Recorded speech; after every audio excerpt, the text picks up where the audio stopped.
everyone! Welcome to my fourth vlog. Okay? Andito ako ngayon sa bagong nilipatan namin. Ako lang pala. Sorry, nadulas. Kasi naalala niyo yung nakaraan kong live kagabi. Yun yung talagang nagligpit na kami. Nagligpit kami, guys. And, ito na nga, nakalipat na. Okay guys, mabalik tayo sa aking vlog. Yun, as you can see, kung napapansin nyo na parang iba na yung background ko or iba na yung lugar ko, well, makikita nyo yan sa next live ko. Dun sa nakita nyo nung first live ko, ay first vlog ko, and sa magiging makikita nyo pag nag-vlog ako sa labas.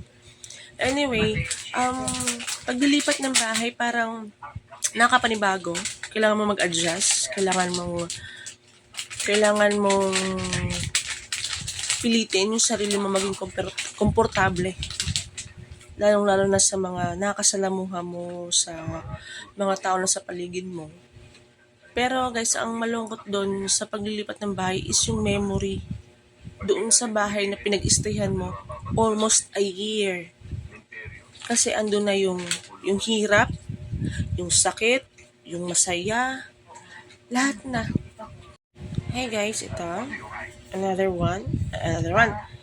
Yun nga, let's continue dun sa story ko. Diba? Yun nga, nakamiss lang kasi yung tinitirhan mo na andun lahat ng memories. Since lahat ng sinabi ko, then, ang pinakamahalaga dun is nung pandemic na talagang wala kami mahanap na alak.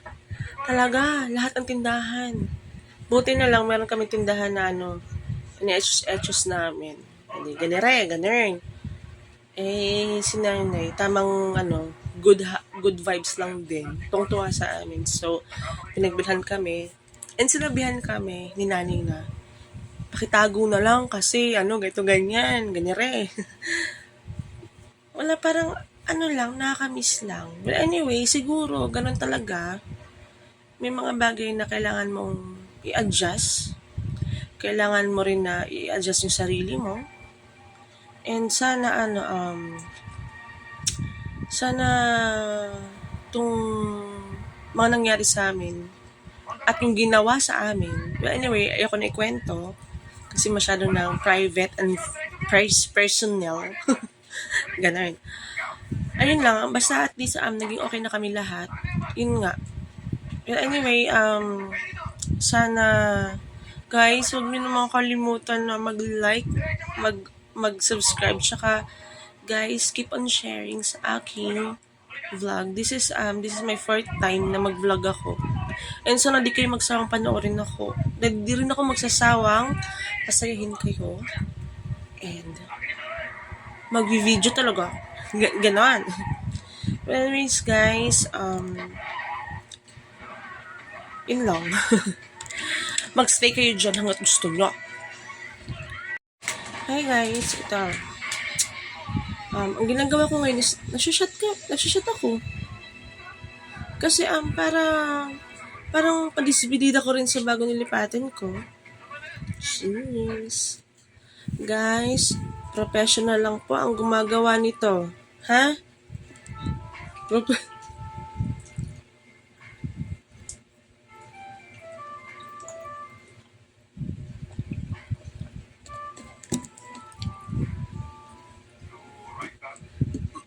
Yun lang naman yung nangyari din sa part na yun na ganun. Pero, ganun nga ang buhay. Minsan, may plano talaga si God para sa ating lahat. Yun nga lang, may kasabihan na hindi mo pwedeng ibalik yung mga masasayang memory kasi siguro may mas magiging masaya pa dun. May magiging mangyayari pa na, alam mo yun. And don't worry guys, itong pag-vlog ko, gagalingan ko pa na para magustuhan nyo ko, hangaan nyo ko, at hindi kayo magsawa sa akin.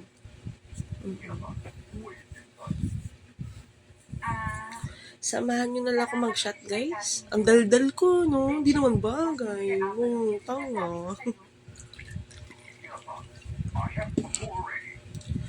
Guys, bawal magpakita ng gana. Pwede, pwede ba yung pakita ng bread? Yun guys, ang pagla-live ko naman, ang pagba-vlog ko naman sa YouTube is parang, hi guys, anyway, hindi ko po muna mapapakita sa inyo yung bagong nilipatan ko kasi masyado pang makalat. Huwag kayo mag-alala guys, papakita ko rin soon.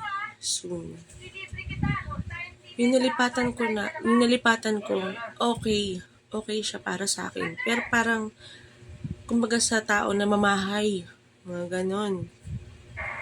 Aayusin ko muna lahat dito, then, ipapakita ko sa inyo talaga. Kasi gusto ko na maging parte din kayo ng buhay ko. Dahil andyan kayo, pinapanood nyo ako kahit ang boring ng pag-vlog ko. 'Di ba? Minsan kailangan mo rin gawing parte ng buhay. Gawin mo rin ng maging parte ng buhay ng isang tao na kahit ayaw niya sa'yo, pero fina-follow ka, pinapanood ka. 'Di ba? Ganun lang naman yun eh. Ay, pasensya na guys, nanonood ako ng movie. Yes. Yun na rin yung maingay. Movie yun. Yung ganyan. Shot ulit tayo.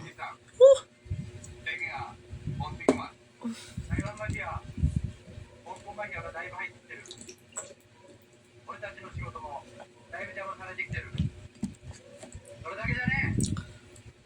Ay, okay.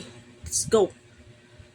Tsaka guys, pag nagiinom ako, kasi ang usually talaga na gusto kong iniinom gin puro. Ayoko siyang hinahaluan ng juice, hindi. Tubig talaga, mas gusto kong chaser. Hindi ko alam. Oo.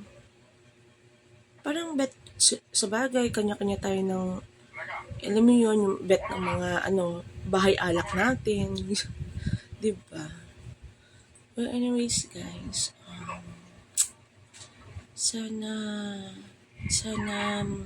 maging okay ako sa pag-vlog ko and sana matulungan nyo akong mag-share, mag-like, mag-subscribe.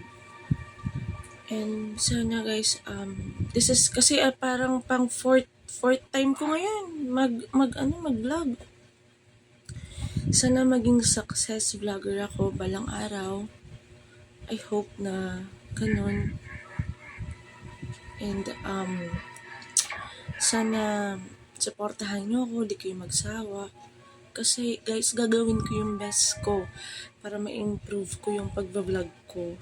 And gagawin ko na magiging satisfied kayo sa pag-vlog ko. But anyway, ito ang inyong Tita Desai. I hope na pasaya ko kayo. And I hope na huwag kayong magsawa sa akin. At di rin ako magsasawang paligayahin kayo sa aking pag-vlog. Pasayahin kayo. And guys, don't forget, always take care of yourself. Because life is too short, okay? Bye!